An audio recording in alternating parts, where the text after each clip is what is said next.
Good evening to you all out there. This is a talk from within that zone. I want to talk about the first time I ever saw that zone. I was 26 years old. I was a little later at experiences in life. I had a lot of experiences maybe, 10 years later or 15 years later than most people. The first time I was 26, and I had tried to as a teenager, but I just struggled with things. I thought I was doing it, but I wasn't.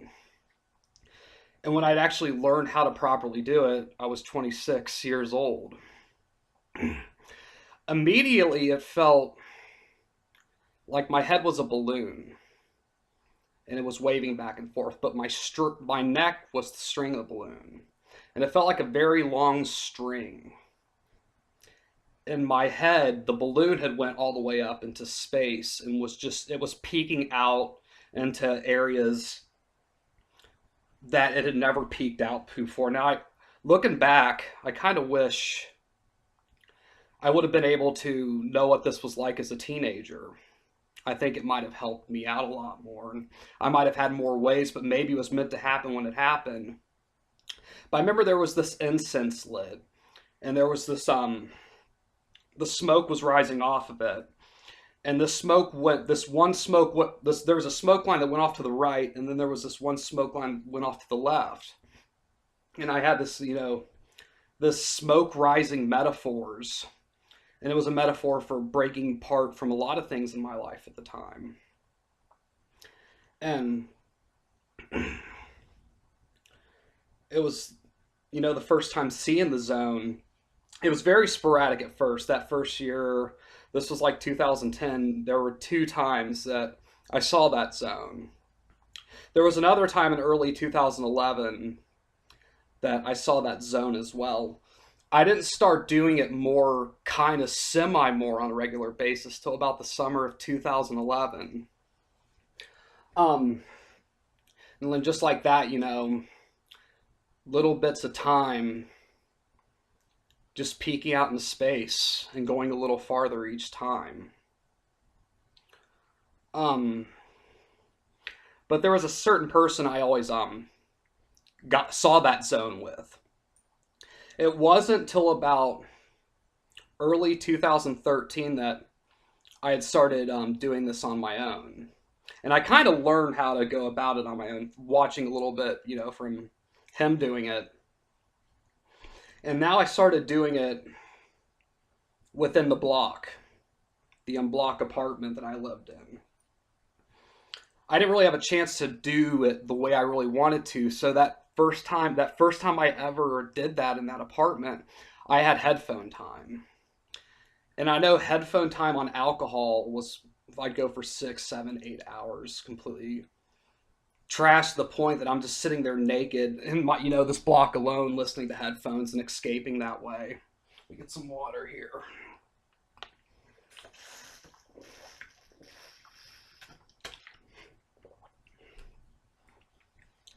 But I started, when you listen to music, when you're in that zone, you hear parts you never really heard in the music before. Background parts, and it takes you on a journey. And when you're listening to a song from a certain time period and you listen to it like in the zone, it's like time traveling. You go back to that time period. There were so many, I talked about in a video a couple years ago, the white void. I started by this time, the balloon head was going farther into space, and it went so far one time that it after space it goes into this black void. There's nothing, complete nothingness. But then you go into the white void, which it's nothingness, but it's this big white room.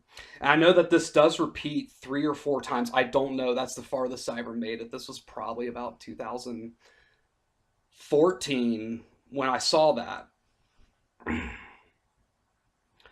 Um, I was evolving a lot, and I was being educated through the headphone, music trip. and where it will take you. And still to this day, like right now, I'll peek into space and keep furthering my education and my knowledge.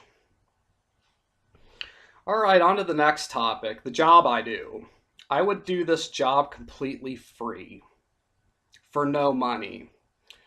If someone was offering me shelter and food and clothing in the process, now, some people might say I'm a communist, but I guess I'm a communist.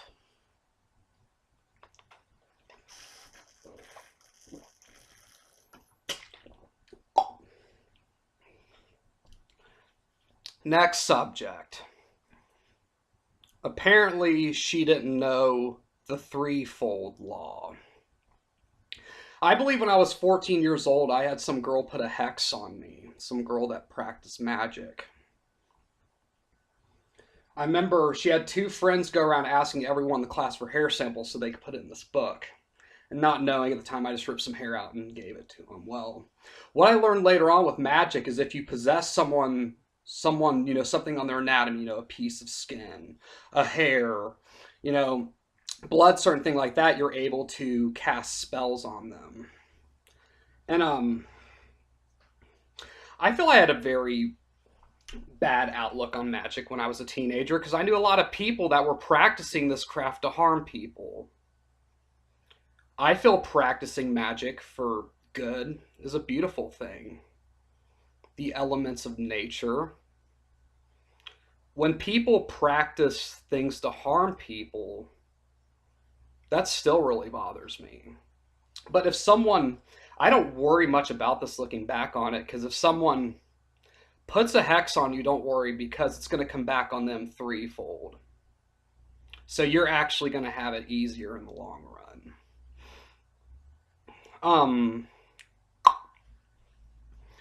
That's another thing too. When people see a pinnacle, the star with the 5, points on it, all that really means is earth, the elements of earth. It's earth, water, spirit, fire, and I believe wind.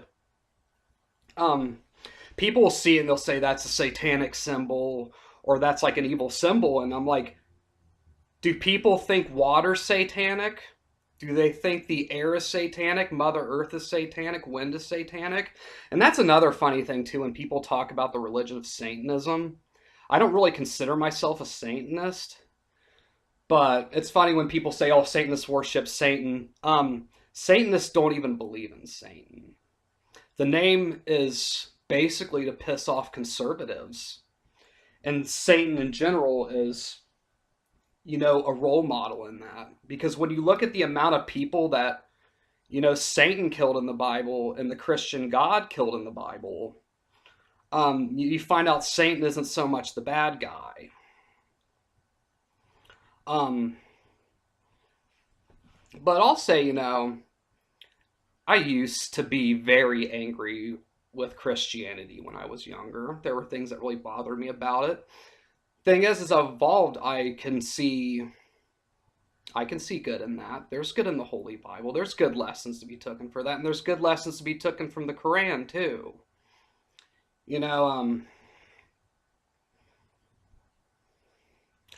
One thing I gotta say though is I think there are so many. I could imagine. Let's combine every religion. Let's combine the saviors of all of them. Jesus Christ, Allah, Creator. Buddha. Let's combine them all, but some people would call that a cult. I think there's good lessons to be taken from religions, even Satanism. Because I will tell you one thing, the only Bible that has, within its commandments, that has a rule against not raping is the Satanic Bible. I think that's, that's very funny. People want to say Satanism hasn't had anything good in it. Their Bible would suggest a better treatment of women than, any other Bible I can figure out. But I think all religions have beauty, every single one of them. And I like to put that influence all influences, Christianity, Islam, the Creator, the Native Way, Buddhism, Thai. I don't know how to pronounce it. I don't know if it's Taoism or Thaiism, but I like to incorporate every single one of those. But the dominant one is of the native. I believe Creator has forgiven me and given me a second chance. I understand what people mean now when they say they found Jesus and, been forgiven. But with so many people on this planet, there's not one, I don't think there's one specific path to God. There's many paths to God. And I can see and appreciate the Jesus story now. But the one that makes me feel the most comfortable and makes me feel the most enlightened and better myself is the Native Way, and through my faith and belief in Creator. All right. Next topic. I believe there is a group within Hollywood that first brainwashes celebrities and then they kill them. Some people call this group the Illuminati. I mean, there's many names for it. People have called it the Illuminati. There's other secret societies within Hollywood. I don't really know what I'd call it, but whenever you see, there are a lot of musicians I used to listen to, and I can definitely see that this group's got them.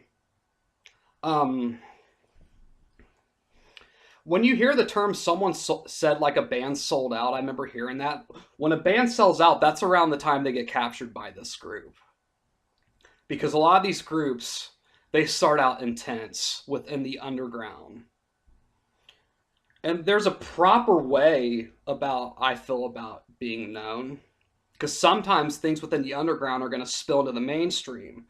Except before your name's signed, there's no way the mainstream can control it. Once you sign your name to anything out there, any social media, any record label, any movie contract, they begin how they're going to sell you and sell your ass like a product. I don't even know if they put there's some different chip, not even the RFID, but these celebrities get turned on and off because you can tell when someone's brainwashed by the amount of white you can see in their eyes. When it flat out looks like no one's even home anymore, but they're up there on the stage with this bigger than life set, this set that is larger in life. And they're not themselves now, and they're creating the art that they're told by this group. And I feel I've seen a lot of musicians, and there are some musicians out there I still love that I feel they've spilled into the mainstream and they're still credible. Because they got into the mainstream without signing a contract. When the underground spills over into the mainstream, when you see it in that manner, it can change the world. Nothing can stop it because he's not on a contract.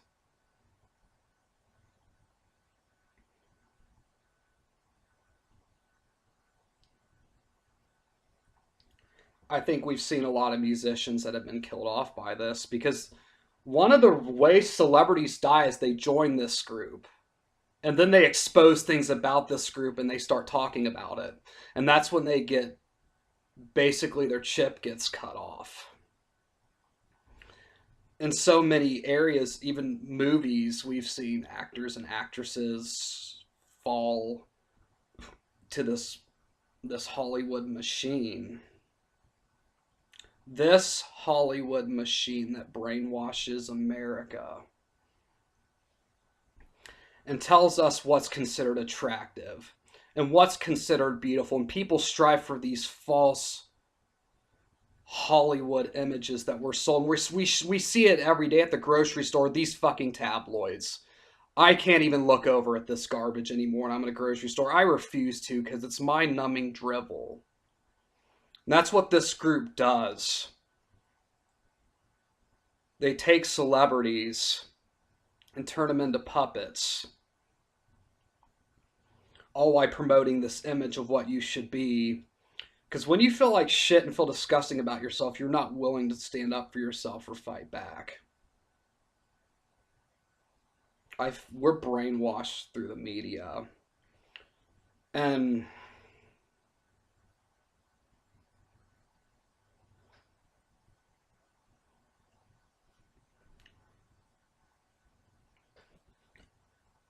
I feel a lot of advertisements out there.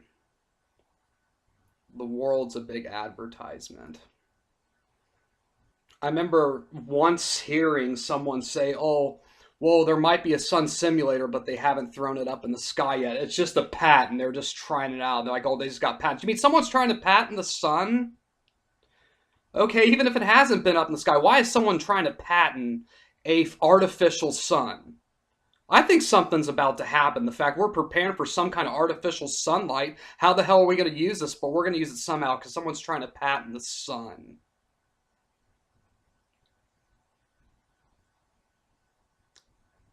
Thank you for coming into my mind tonight.